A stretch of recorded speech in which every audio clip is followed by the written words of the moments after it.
Мурачат. Кырымда макюм етілген Украин фаалінің анасы Наталья Балых Русия президентіне ачық мектупны язды.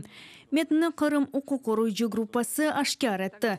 Мурачатында қадын оғлы Владимирның Украин тарафыдыры олғаны үшін тақып етілгені ақында яза. Емді она қаршы ачылған жинайы ішінің қалплы олмасы ақында.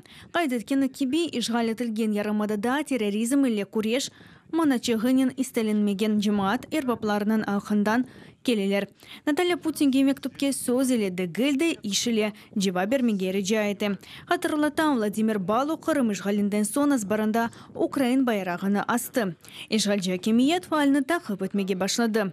ФСБ Балухны былтыр декабрь айында тұтып алды. Евінде санки силя тапылған еді. Махкеме Украинаны 3 елве еді айлық апс жазасына макюм еткен еді.